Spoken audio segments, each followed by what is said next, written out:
I cheated. Not once. Not twice. 7 times. And before anyone starts acting shocked, no, it wasn't for pleasure. It was revenge. He deserved it. It all started the day I found out my husband was cheating on me, and thought I was too stupid to notice. The proof was disgustingly simple. I left his phone charging in the kitchen. It buzzed. Then buzzed again. And again. I didn't search for anything. I didn't spy on him. It was right there, screaming at me. A name I didn't recognize. Hearts. Voice messages. Photos that needed no explanation. My husband had another woman. Well, several, actually, but I didn't know that yet. I didn't say a word. I waited. And while he kept playing the role of the tired, loving husband, I started thinking. And the more I thought, the clearer it became, I wasn't going to walk away crying or beg for explanations that no longer mattered. He had no idea who he had messed with. The first time was easy. A coworker. Someone who had always looked at me a second too long. It wasn't hard. It never is when someone's already willing. There was no romance. No promises. It was fast, direct, and when it happened, I felt no guilt. My revenge had just begun. The second was an ex. Yeah, the obvious choice. But effective. One innocent message.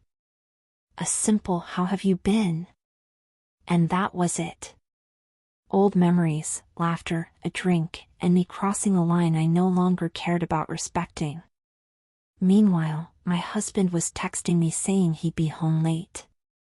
Poor thing. So busy lying. The third was the most cynical.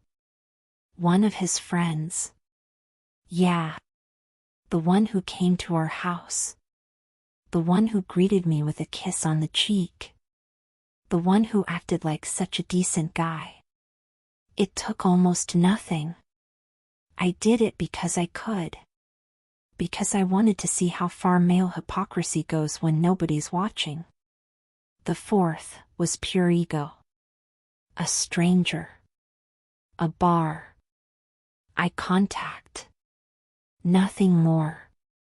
I liked the feeling of getting to know someone again, with no history, no guilt attached. It felt like a parallel life. And while I kept adding men, my husband kept adding lies. New excuses. Changing schedules. A script that got sloppier every day. And I'd look at him and think, if only you knew. The fifth was the most dangerous. Because that's when I started feeling better. And that scared me. Not because of him. Because of me. Because of how easy lying had become.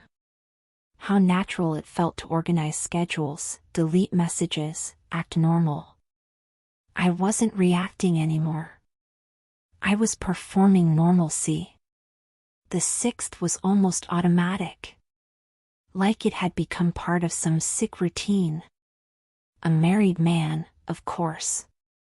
Because the universe has a twisted sense of humor. We understood each other without words.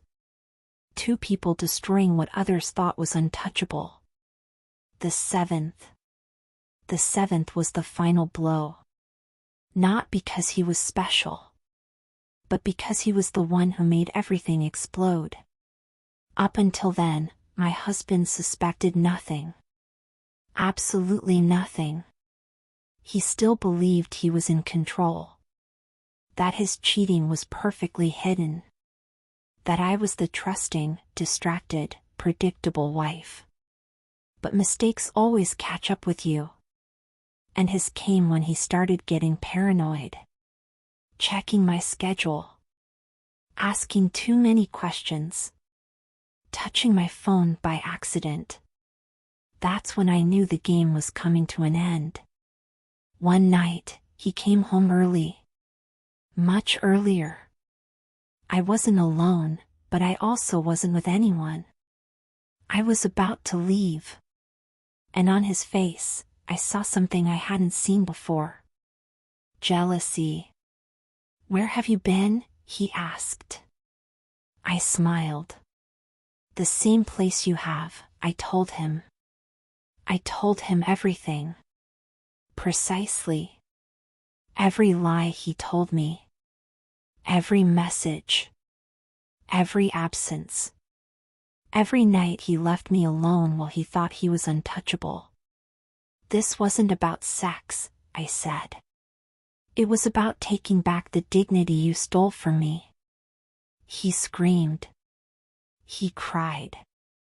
He slammed his fist on the table. Said my name 1,000 times. Begged for forgiveness. Called me a monster. A victim. Everything within 5 minutes. I didn't react.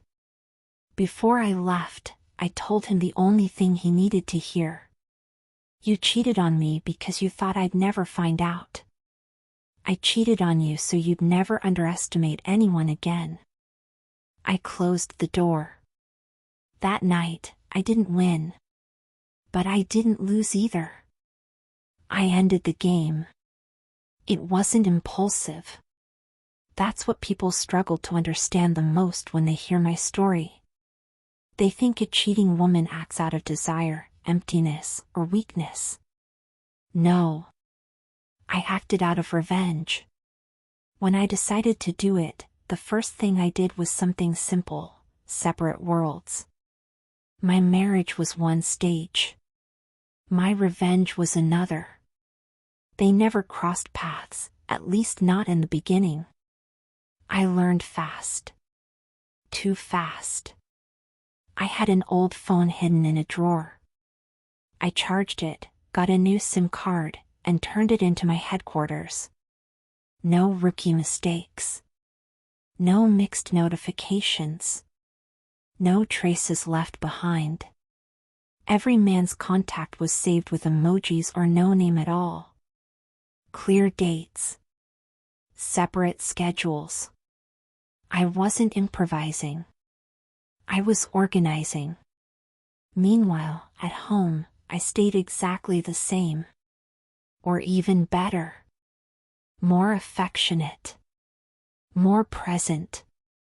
More attentive.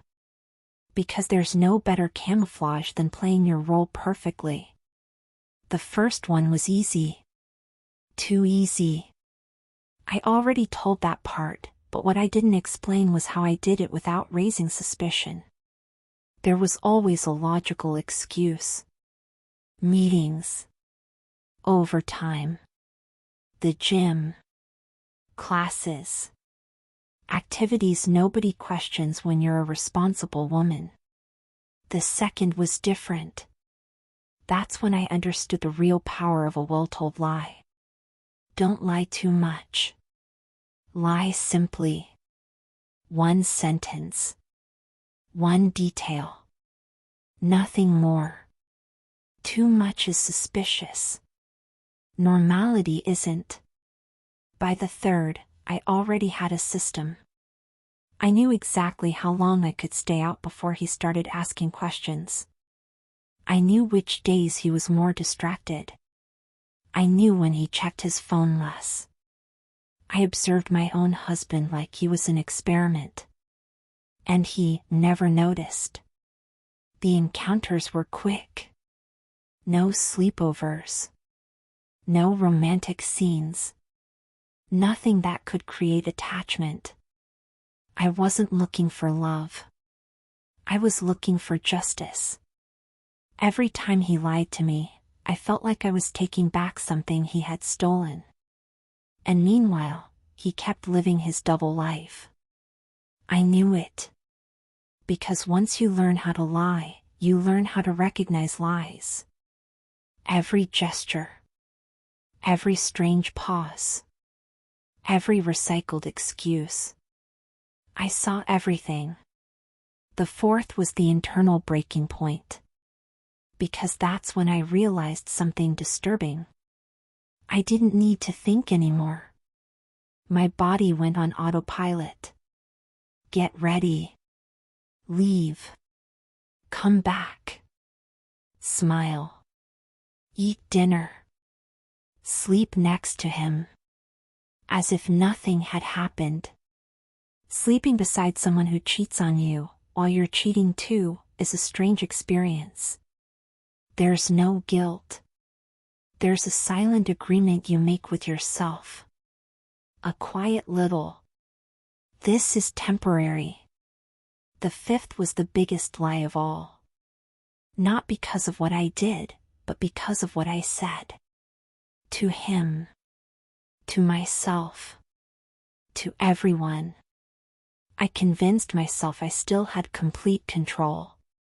And that was arrogance. Because the moment you start feeling untouchable, you lower your guard. Even then, nobody suspected a thing. My husband still believed I was a saint. That my entire world revolved around him. And I would sit there listening to him talk about loyalty, trust, respect, nodding along as if I didn't already know all of it was dead. The sixth happened almost without thinking. There was no excitement. No nerves. It was just following the plan. And when it was over, I felt something new. Exhaustion. Not physical. Moral. Like something inside me was warning me I was reaching the limit. But I kept going. Because the seventh wasn't random. It was chosen. I thought it through. Measured it. Calculated it. I knew that encounter would leave a mark. I knew it would close the circle. The one that would push everything toward the ending I had already seen coming. During all that time, my husband suspected nothing. Not because he was stupid. Because he trusted me. He trusted me the same way I had trusted him before. And that's the cruelest irony of all. I became exactly what he never imagined I could be. And while he believed he had control over his deception, I was already several steps ahead, preparing the moment when all those lies would finally collapse on top of him at once. And I made sure he felt it intensely. Every lie he told me. Every betrayal he thought I would never discover. It all came back to him multiplied. I didn't do it out of hatred. I didn't do it out of bitterness. I did it for justice. He thought he could live a double life. He thought his cheating would go unpunished. He got exactly what he deserved. Every second of suspicion. Every doubt. Every sleepless night. Everything I had felt. He was finally living it himself. And there was no going back. The ironic part is that after everything, he wanted me back. Yes. He wanted to come back to me, believing everything could be erased with empty words and promises. He thought he could recover what he had lost. That we could go back to normal as if nothing had happened. But I didn't feel anything for him anymore. Every memory of his betrayal had dried out every ounce of affection, every trace of forgiveness. There was no space left for him in my world. Not in my mind. Not in my heart. So I never spoke to him again. Not a call. Not a text. Not even a glance. His regret meant nothing to me. His desire to reconcile was nothing more than wounded ego. He got what he deserved. And I walked away with the satisfaction of giving back every single thing he had done to me.